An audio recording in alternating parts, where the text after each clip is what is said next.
Queria chamar aqui o Nelson, nosso diretor de sustentabilidade, melhores práticas. Vai falar sobre indicadores de desempenho. Obrigado. Boa tarde a todos. Eu vou procurar colocar esse assunto com bastante objetividade, porque as informações são muitas. E eu vou tentar colocar para vocês aquilo que é mais, vamos dizer assim, impactante na nossa área. Eu fiquei impressionado com a habilidade do Fábio, não só na competência e conteúdo, mas com essa maquininha. A máquina o respeitava. Lá vai. Primeiro, vamos à questão do SEBEC em si. Nós temos uma visão muito audaciosa, que é uma área de compras forte, altamente capacitada, desempenhando seu papel estratégico e melhorando a competitividade das empresas brasileiras. Ou seja, nós temos um compromisso da melhora dessas empresas, do aumento da competitividade e o desenvolvimento do nosso país. O que ocorre? Quando nós falamos de área de compras e todo esse desenvolvimento, tudo que a gente está discutindo aqui, eu diria para vocês que nós estamos falando em menos de 2.000 empresas no Brasil. Ou seja, ainda em muitas empresas, os procedimentos de compras são extremamente arcaicos e precisam evoluir. Dentro do SEBEC, nós estamos junto com a IFPSM, por quê? Porque temos um propósito comum. Então não é simplesmente para você dizer, oh, que bonito, estamos com o pessoal internacional. Nós percebemos ao longo do tempo que muitos problemas nossos são parecidos com o que eles têm lá. E com isso nós todos nos fortalecemos. Eu recomendo sempre a leitura da Isine e também do newsletter, que acontece 4 por ano da IFPSM. O de outubro está falando sobre o Brasil, está falando exatamente sobre a nossa organização, os nossos desafios. Para quê? Para estimular outras organizações que estão começando a perceber que o caminho é árduo, mas é possível progredir. Nós estamos longe de onde nós queremos, mas foi um avanço muito grande nesse período. E também você tem um calendário global de tudo que está acontecendo. Eu fiquei muito impressionado que na Noruega eles têm um campeonato de logística, que eu estou tentando entender melhor o que é. Está tudo em norueguês, a minha filha mora lá, mas eu não entendo tão bem. Mas eu percebi que é uma oportunidade de ver coisas diferentes. Então eu recomendo muito. Como também a participação nas nossas pesquisas e outros institutos de pesquisa que promovem. Porque você sempre tem a possibilidade de dar informações e receber depois o resultado. E perceber similaridades ou não com outros países e com outras regiões. Nós percebemos que as pesquisas hoje estão centradas em condição de pagamento, produtividade ano sobre ano, a questão também do multisourcing.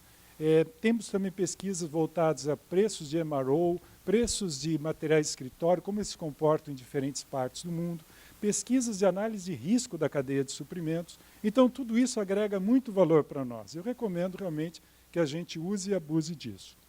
Vindo agora diretamente para o nosso tema, eu vou colocar alguns conceitos que precedem os indicadores em si. Nós temos uma questão que é a cadeia de suprimentos. Está sendo discutido no mundo inteiro, e aqui no Brasil também, por meio acadêmico e profissional, o que é o Integrated Supply Chain. Que, embora a gente fale muito sobre o assunto, ainda há muitas dúvidas. Eu prefiro simplesmente apresentar o seguinte: nós temos um fornecedor que tem um sub, tem outro sub, e por aí vai. E lá na frente nós temos na ponta um cliente. E nós sabemos que nós, como área de compras, que queremos o desenvolvimento do nosso país, da competitividade, temos que procurar intervir em tudo, no fornecedor, no subfornecedor, para que melhores práticas sejam implementadas e sejam mais competitivas. Muitos de nós também atuamos em empresas cuja venda de serviços tem como fator agregado o que nós, em compras, compramos. Por exemplo, a empresa presta um serviço para fora. Esse serviço, provavelmente, ela não tem todas as competências dentro. Então, nós, de compras, complementamos o portfólio dessa empresa para que ela possa ter uma venda melhor. Então, nessa situação, nós acabamos por atuar na outra ponta. Nós podemos ir junto com a área de vendas, demonstrar para os clientes como que nós temos parceiros que complementam o nosso portfólio com segurança para ele. E, dessa forma, atuar também de uma forma produtiva. Em outras palavras, o entendimento dessa cadeia como um todo é muito importante. Nós não podemos nos resumir a entender o nosso fornecedor. Outro ponto importante é a escolha de indicadores. O que acontece? Quando a gente fala de indicadores, hoje nós falamos o famoso triple bottom line, ou seja, a empresa quer resultados financeiros, ambientais e responsabilidade social, porque a empresa está na sociedade. Então ela tem que procurar ser um agente de transformação produtiva. E para isso ela tem todas essas esferas de atuação. Então, os indicadores que eu vou demonstrar aqui não estão exclusivamente no lado financeiro. O primeiro que nós vamos comentar na escolha dos indicadores, é que um erro muito comum de acontecer, e é um erro humano, é os indicadores não estarem alinhados com o planejamento estratégico da empresa. Nenhuma área, compras ou vendas, pode ter um indicador que seja conflitante ou não aderente. Por quê? Porque, obviamente, as pessoas não vão conseguir uma mobilização em função desses indicadores. Adicionalmente, um alinhamento com o painel geral de indicadores. A empresa tem os indicadores estratégicos, táticos e operacionais, nós temos indicadores dos 3 níveis, e nós precisamos ter esse alinhamento muito bem feito. O terceiro ponto é evitar o conflito de indicadores que não conduzam ao resultado geral. Vão acontecer, e acontece até com uma certa frequência, o seguinte: se você cumprir os seus indicadores com perfeição, outras áreas da empresa serão prejudicadas. Por que isso?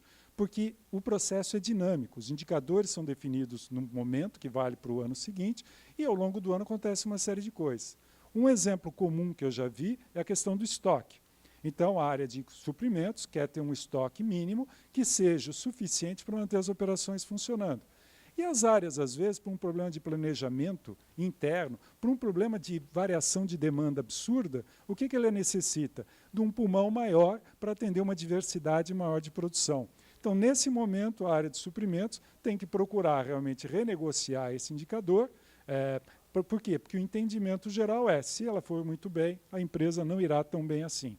Então, é muito importante que os ótimos locais representem um ótimo global. E, se for impossível, que o ótimo local se subordine ao ótimo global. O outro ponto também os novos indicadores devem ser apenas orientativos. Eu já vi muitos casos que a empresa implementa um indicador sem ter uma base histórica sólida. E o que acaba acontecendo? Que aquele indicador vai flutuando ao longo do ano, com muito esforço, mas por falta de consistência histórica, ele não tem uma performance adequada. Pode ter um resultado extraordinariamente alto, que não vai saber explicar, ou extraordinariamente baixo, também sem explicação. Então, cabe sempre aos novos indicadores que eles sejam incorporados, primeiro para se observar o seu comportamento, entender a sua estrutura e, finalmente, colocá-lo como indicador de fato. A classificação estratégico, tático e operacional e evitar também exagerar na quantidade de indicadores, o que é muito comum. Você vai, às vezes, em áreas, vê que tem 50 indicadores. Meu Deus, como é que ele dá atenção a todos eles? Como é que ele sabe o peso de cada um? Então, é importante ter uma quantidade de indicadores que seja gerenciável e que suporte o negócio. Agora, vamos falar especificamente de alguns indicadores da nossa área. E aqui eu vou fazer referência à pesquisa que foi feita aqui no Brasil, do SEBEC, no ano passado. Participaram 51 empresas, bem distribuída, questão multinacional, nacional, algumas públicas, os tamanhos dessas empresas. E o que nós observamos lá é que está havendo um aumento na concentração, ou seja, a centralização de compras cresce, a participação, que as empresas estão trabalhando com SRM, Supplier Relationship Management, de uma forma mais concentrada, as SLAs, ou seja, nessas 2.000 empresas, que eu disse para vocês são aquelas que estão mais estruturadas, com certeza estão havendo avanços significativos. E quanto aos indicadores, foi uma surpresa agradável, porque a nossa pesquisa foi aberta. Ela colocava o indicador e falava assim, explique como você o calcula. Vocês já devem ter visto, cada um calcula a coisa de um jeito. Então, a gente começa a perceber também uma maior convergência. E o que eu vou fazer aqui na apresentação é comentar esses indicadores e os principais riscos e benefícios que existem na forma como a gente olha cada um deles. O primeiro deles é o famoso redução de preço de compras. Esses preços eles têm duas medições básicas. Uma que é ano sobre ano e a outra, quando não existe uma compra anterior, que é exatamente em cima dessa primeira compra. Quando é uma primeira compra, a prática mais habitual está sendo o seguinte, verifica-se as cotações que estão tecnicamente aprovadas, verifica-se aquela que tem um menor preço e, com base nesse menor preço, se compara com o preço final que for negociado.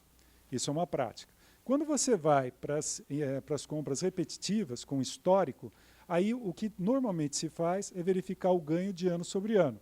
Ou seja, a empresa sempre quer uma produtividade em relação ao ano anterior.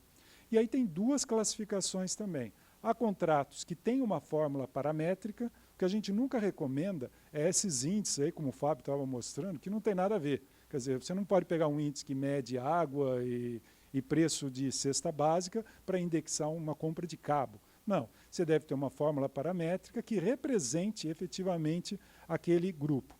E isso é mais aplicável ainda quando está ligado a commodities, porque, obviamente, se as commodities variam com uma constância significativa, se o fornecedor não tiver uma fórmula paramétrica, o que ele vai fazer? Ou ele vai jogar um preço lá em cima, ou nós não vamos querer comprar e vamos fazer o quê? Comprar só spot. O que é um problema, porque se você tem uma demanda contínua, o uso do spot não é o mais adequado, porque você vai estar o tempo todo fazendo um esforço numa compra complexa de alto valor. Então, nesses casos, sempre é mais conveniente ter uma fórmula paramétrica, que represente o que é aquele produto ou aquele serviço. Então, diante disso, a área de compras procura atuar dessa forma e, ao mesmo tempo, algumas empresas, como a própria Light, como a própria Xerox, tempos atrás, faziam um trabalho também muito importante. Também a CCR, de concessões rodoviárias, faz um trabalho importante que é o quê? Estimativa interna do custo de terceiros. É um perigo a gente ficar medindo só mercado. Por quê? Se você vai contratar um serviço de segurança, por exemplo, patrimonial, então tem 4 empresas, uma cota 500, outra 600, 700, 800. Você é tentado a negociar com a de 500. O que você pode estar incorrendo? Aquelas empresas estão muito preocupadas, estão colocando preços realmente que não são sustentáveis e você vai ter um problema seríssimo numa área complexa que é a área de segurança. Então, o que é recomendável? Procurar fazer estimativa de custos terceiros, que é uma referência importante. O que é isso? Verifica lá no sindicato quanto que ganha uma pessoa que trabalha na segurança. Verifica quais são os encargos sociais, os benefícios razoáveis para aquilo ali.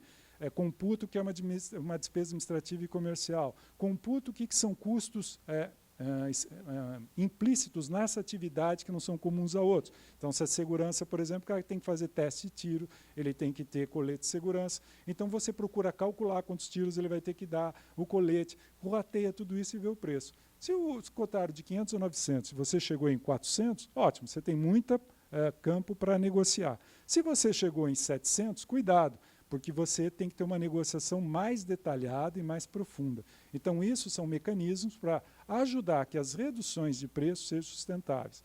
Um indicador que eu não coloco aqui, porque eu não encontrei nenhum que coloca, mas o que eu acho extremamente importante é a questão do que você dá de legado. Ou seja, se a empresa faz contratos que depois geram demanda judicial, ela está gerando um passivo. Isso significa uma má negociação. E a área de compras não pode simplesmente dizer que foram as áreas clientes que exigiram, que isso aí foi uma condição. Muito pelo contrário, ela tem uma responsabilidade. Então, nós temos que ter esse indicador de preços muito bem aferido. O outro importante que nós temos também, aqui eu já comentei, são as exceções do processo de compras, que alguns chamam de bypass. O processo de compras deve ser seguido por todos. E, com certeza, a compliance é a primeira objetivo de uma área de compras, muito antes de ter preço. Porque se ela não tiver compliance com políticas, procedimentos, boa prática comercial, ela vai estar simplesmente fazendo coisas que não são também sustentáveis e podem ser consideradas até, em alguns casos, com problemas de ética. Então, se esse é o primeiro motivo, é o primeiro objetivo, nada como diferenciar os processos que a área de compras, por algum motivo, não participou, que houve um bypass, classificá-los e regularizá-los. Aí cada empresa tem uma forma de fazer isso. O outro detalhe é o lead time do processo. Várias empresas medem de forma diferente, mas o mais comum algumas empresas, o próprio contrato jurídico é responsabilidade de compras. Então, o prazo medido vai desde onde? Desde a requisição aprovada até o contrato assinado e disponibilizado no sistema. Então, obviamente, você não pode comparar o lead time dessa empresa com uma outra que vai da requisição até o fechamento da negociação. Então, isso dá também uma diferença. O importante é a gente ter consciência que as melhores práticas somos nós que fazemos, no dia a dia, desafiando o nosso negócio e fazendo ele cada vez melhor. E, obviamente, sempre comparando com o que as outras empresas estão fazendo como referência. Mas isso é só uma referência. Então, Com o advento das plataformas de e-commerce, houve também uma mudança, porque hoje uma coisa muito comum que a gente chama Request for Information, que quer dizer basicamente o quê? Antes de ter uma especificação, já é possível você ir a mercado e depois associar essas consultas a uma requisição que vai ser criada. Então, o que aconteceu? A medição começou a reduzir bastante o lead time. E faz um certo sentido, porque se nem a área sabe exatamente o que ela quer, como é que a gente pode estar sendo medido por uma especificação que nem está bem desenvolvida? E o que a gente observa na nossa área ainda é que muitos processos vêm para a compra sem estar maduros, sem estar com uma especificação bem definida. Por que isso acontece? Porque as áreas são pressionadas a executar. Então, não está mais comigo, está com compras. Então, essa articulação dentro com os seus clientes internos, entender preventivamente o que vai acontecer, o que eles estão pensando para frente é muito importante. A área de compras não pode entrar na hora que a especificação está pronta. Hoje, o Cris da Navy mostrou claramente aqui que a maior oportunidade de redução de custo é no início, na ideia. Lá na frente é muito pouco. Então, quando o compra chega tarde, o potencial de otimização também é menor. O outro detalhe também é a quantidade de pedidos por contratos e contratos liberados. Essa é uma medição importante, porque, de certa forma, há um tempo padrão que a gente consegue fazer de acordo com a complexidade de cada pedido, de cada contrato, então isso dá uma referência relevante. Também o cumprimento do prazo de entrega pelos fornecedores. Aqui também tem desvios, porque eu já vi acontecer em vários segmentos, você tem um planejamento de entrega, depois, pelo seu próprio interesse, você pede para o fornecedor antecipar ou atrasar. Então, isso tudo não pode virar demérito do fornecedor, tem que ser medido à parte. E já há uma tendência de ter essa medição bem feita. O prazo de pagamento aos fornecedores, há no mundo inteiro uma tendência de dilatação desses prazos. Tá? Se por um lado, como o exemplo que a Vale mostrou, a questão de você facilitar a vida financeira do fornecedor como uma forma de você agregar mais valor, trazer mais fornecedores e ajudá-lo a dar passos importantes para o seu desenvolvimento, por outro lado também, o caixa foi um grande problema que todas as empresas no mundo enfrentaram. Com a crise faltou caixa. E faltando caixa, teve que se diluir isso na cadeia de suprimentos. Então, cabe uma medida ideal, tomar cuidado para não aumentar o prazo a um custo maior do que é o seu próprio custo do dinheiro, que isso seria realmente lamentável, e, por outro lado, procurar entender que essa dilatação sempre será positiva para o resultado financeiro da empresa. A questão também da participação dos contratos no total das aquisições. Foi colocado já hoje aqui que a compra spot ela é meritória e muito bem aplicável em alguns casos, e realmente há vários casos que é melhor, porque toda vez você pode fazer aquele exemplo do Shark lá, é isso. Por exemplo, você vai comprar carros. Se a GM agora está com o pátio cheio e vai reduzir 25%, ora, vamos comprar. É um produto de qualidade, é um produto que vai atender perfeitamente, e se a Citroën fizer, melhor ainda, que ela está sempre com a gente. Do outro lado, você tem também a questão da quantidade de requisições devolvidas. Isso é uma coisa que mede a qualidade do relacionamento de compras com as áreas clientes. Então, obviamente, se você está tendo uma constância muito grande de requisições devolvidas, a comunicação não está legal. E não basta simplesmente você dizer que o problema está do outro lado. É bom também ver o nosso lado. Outros indicadores relevantes, cada dia que passa, estão sendo mais constantes. O primeiro é o valor e quantidade das compras por estado, região, país. Se você está numa determinada região, é importante que você gere empregos nessa região, aumento de retenção de impostos e de receita. Você tende a se beneficiar direta e indiretamente. Diretamente, porque aquela economia se fortalecendo, provavelmente pode consumir mais o seu serviço, o seu produto, e indiretamente pelo aumento da segurança e do bem-estar social da região que você está. Cada local tem os seus mecanismos. Eu tenho muito orgulho de dizer que no Rio de Janeiro, nos 4 anos que eu trabalho aqui, o que aconteceu? Nós temos uma parceria enorme com a Secretaria de Desenvolvimento Econômico, hoje aqui representada pela Lília de Souza, que possibilitou o quê? Atrair empresas para cá. Nós trouxemos empresas para a fabricação de cabos aqui, logística reversa, empresas de serviços, call centers, gerando emprego. Porque o que estava acontecendo? havia realmente uma demanda reprimida. Então, não houve desemprego para a geração de novos empregos. Então, esse trabalho é muito importante. E também para prospecção. Nós tínhamos dificuldade de ir atrás dos fornecedores regionais. Aí o Compra Rio faz o quê? Abre a vitrine para você. Coloca lá na página dele, olha, a empresa âncora tal precisa de tudo isso aqui, promove o evento, naquele evento é mostrado para os fornecedores o que eles precisam fazer para fornecer para a gente, e em paralelo a isso, são cadastrados esses fornecedores. E começa a se criar um vínculo. Esses fornecedores nunca teriam acesso se não fosse esse trabalho que é tão bem executado. E, além disso, vem Invest Rio, que também permite você ter fontes de financiamento, a Codim, que permite a você também atrair empresas para cá, mostrando os benefícios da região, a parte logística, tudo que aqui tem. E esses eventos vão se sucedendo. Nós vamos ter agora, no dia 17, está trazendo aqui também de graça, vai ter uma exposição de Rio Design, que vai trazer quem? Vai trazer a Eva Kundel, que é da Suécia, e ela vai estar mostrando ao pessoal quais são as tendências nisso. 2 dias depois, as empresas de design âncora vão estar fazendo o quê? Recebendo essas empresas para se apresentar e cadastrá-las. Então, são ações como essa que promovem realmente uma parceria forte entre iniciativa privada e Estado. Então, isso aqui, cada um no seu lugar precisa fazer. E eu também aqui chamo a atenção de um ponto não comentado, que é a internacionalização. Nós não podemos permitir uma falta de competitividade regional no país. Então, é necessário trazer empresas de fora, tem muito setor oligopolizado e que, se nós não dermos uma demanda forte para fora, nunca vai mudar isso.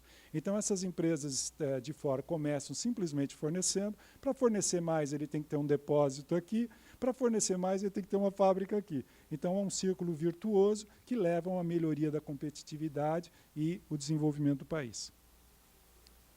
O outro ponto também é a venda de inservíveis, incluindo logística reversa. Foi muito bem colocado pela Rosemarie, que demonstrou claramente que isso aqui é o luxo do lixo. Quer dizer, é possível a gente ter produtos remanufaturados com a mesma qualidade do novo e com a mesma vida útil muitas vezes. Ou se ela chegar a 80%, com um impacto ambiental muito menor, é também extremamente favorável.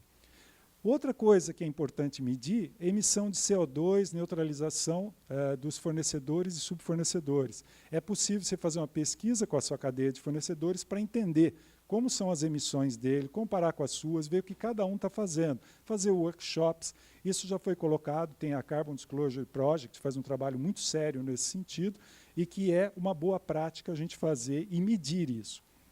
Quando você vai para certificações, para os índices de sustentabilidade, uma coisa que está em todos os questionários é o seguinte, coloca lá, você exige que o seu fornecedor não tenha trabalho escravo nisso, naquilo? Sim, bacana. Ele diz, como você monitora?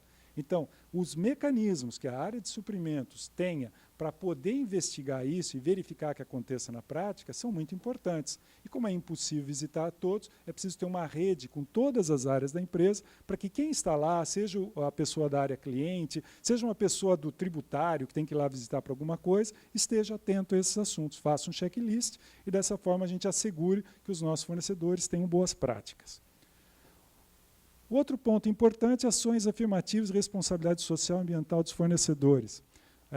Nós temos que valorizar isso e colocar isso como um diferencial competitivo desses fornecedores, na atração deles, no desenvolvimento deles. Teve um caso muito interessante que eu fui atrás, que era um fornecedor que incentivava a contratação de ex-presidiários. E eu achei fantástico, porque era um projeto que, na minha opinião, se o cara pagou a pena, ele tem que ter uma oportunidade, porque a pena já foi paga. E exatamente por não haver oportunidades que existe uma reincidência criminal muito grande. Só quando eu fui lá para verificar, o programa tinha sido interrompido. E realmente foi muito chato. Mas tem oportunidades desse tipo em todos os segmentos. E é muito importante a gente diferenciar esses fornecedores e registrar isso. Outro ponto também, a gestão de fornecimento de serviços, reduzir o risco de passivo, que eu mencionei lá atrás. Quer dizer, uma boa área de compra, você vê 2 gestões à frente. Você vai agora e fala, tem muito passivo na minha área, que foi derivado da área de compras? Tem ou não tem? Então, isso, gente, é o legado. O custo operacional da área é outro índice importante. O importante, primeiro, é você medir você com você mesmo, ou seja, qual é o custo total da minha área, salários, encargos, facilities, tudo que a gente custa, pelo volume que a gente compra. E quanto que a gente custa em relação à produtividade que a gente gera. São indicadores importantes, que fortalecem a moral das pessoas, perceber que ela tem um custo bastante competitivo para o trabalho dela em relação ao que ela faz. Isso para a área de qualidade de fornecedores, logística, compras e todas. E também, eu diria aqui, a adesão dos fornecedores ao Pacto Global, quer dizer, ter evidências disso. As maiorias das empresas já estão avançando nesse sentido, e o Pacto Global diz basicamente respeito à questão de direitos humanos, trabalho, proteção ambiental e combate à corrupção, e isso é realmente alguma coisa relevante que a gente precisa monitorar, porque, mais uma vez, é o desenvolvimento da cidadania. Indicadores de logística. Em logística, nós temos basicamente o primeiro estoque que eu já comentei, que é um indicador que tem que ser muito bem orientado, que toda empresa tem uma, vamos dizer assim, uma produção vegetativa, que é sempre aquela, básica, e tem projetos e tem situações especiais. Então, isso precisa ser muito bem medido. O on-time in full também, já foi mencionado algumas vezes, quer dizer, cada dia eu tenho que fazer centenas, milhares de entregas, e essas entregas eu tenho que medir uma a uma. Como que eu meço? Eu verifico, por exemplo, parafuso A. Eu tenho que mandar 10 pacotinhos de 10 unidades cada um para 10 diferentes projetos. Se eu mandar um deles,